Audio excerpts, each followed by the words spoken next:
The Danish government will consider tightening export controls for high-level cyber surveillance equipment.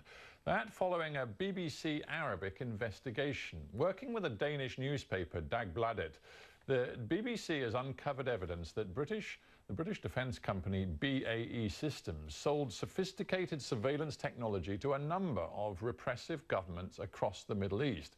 Now, the sales included decryption software, an important tool in the fight against terrorism.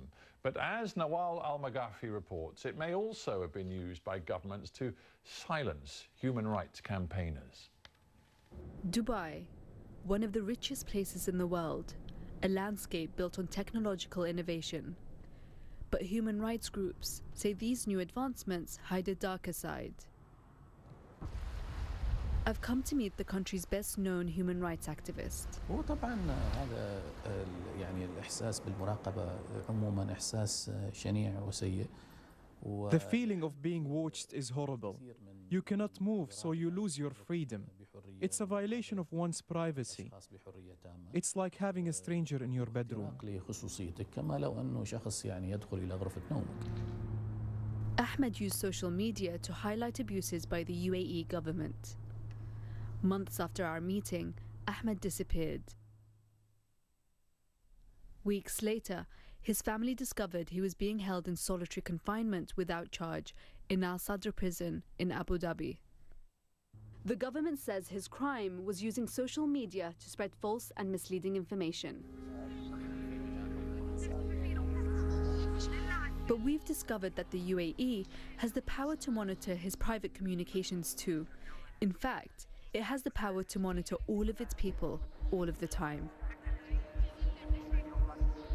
We don't know if Ahmed was targeted, but what we do know is that the UAE bought an incredibly complex mass surveillance program that can hoover up all the communications of all its citizens and keep them for years. But the technology is developed in a surprising place. After months of investigation, we found a company here in Denmark that's supplying countries with surveillance technology so powerful it's officially classified as a weapon. BAE is Britain's largest arms manufacturer and developer of the technology here in Denmark. They refused to talk to us about their product, but we managed to track down a former employee who worked on the system. You'd be able to intercept any internet traffic.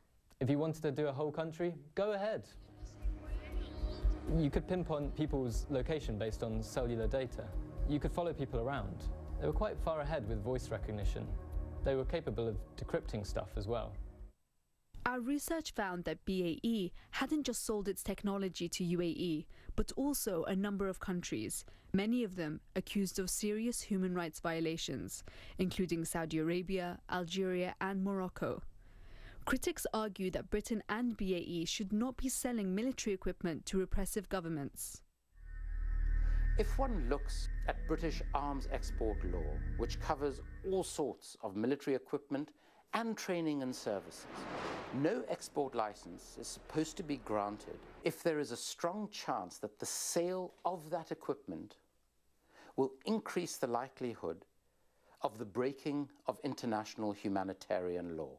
The British government says all exports are evaluated on a case-by-case basis and will refuse any licenses where there is a clear risk the technology might be used for internal repression. In a statement, BAE says their technology plays a crucial role in combating terrorism and insists they're fully compliant with all export regulations. The BBC has asked a response from the government of the UAE, Qatar, and Saudi Arabia. It has not yet received any replies.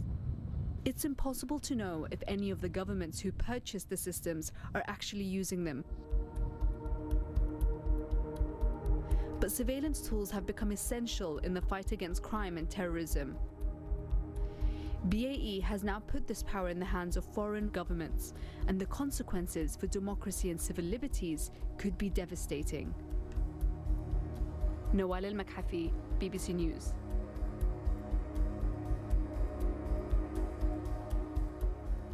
Okay, well, we're going to follow up on that fascinating report now. I'm joined in the studio by Scarlett Kim. She's the legal officer at Privacy International, a campaign group. Now, Scarlett Kim, let us just be very clear about this.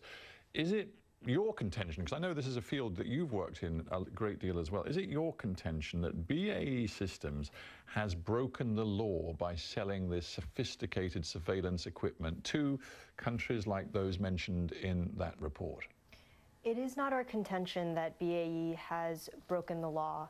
The EU requires a framework to be put in place by member states whereby companies that wish to sell this type of technology must apply for licenses.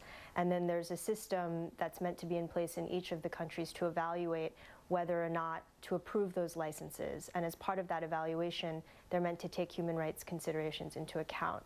I do think that there is two problems at play here which implicate human rights. The first is this question about whether or not BAE internally has adequate due diligence processes in place to determine what use their products will be put to. I believe that they made a statement in the BBC article, in response to the BBC article yesterday, that they had responsible trading practices in place. And I think there's a big question as to whether or not those practices seriously take into account whether or not their products will be used to facilitate human rights abuses. I think there's also a problem on the part of the states as to whether or not they have proper oversight in allowing these transfers to go through. You mean oversight here in the UK, as to what happens to this equipment when it goes to the end user country? Yes. But listen, you keep using this phrase human rights. Is it not a basic human right of all peoples to be free from the threat of terrorism? And it's not my place to make the argument for these Middle Eastern governments, but I am sure they would say that they are buying this equipment as part of their counter-terrorism effort. Well, it's also a human right to be free to express your opinion and to be free from arbitrary arrest and detention and torture. And it's well documented across all 6 countries where the products were sold that these regimes engage in systematic repression of those types of voices. And so before the UK or Denmark or other EU member states allow these transfers to go through, it's their responsibility to determine exactly who's going to be using this product in the state and what purpose it's going to be put towards. All right, Scarlett Kim, I suspect this debate will continue, but thank you very much for giving us your insights on GMT. Thank you.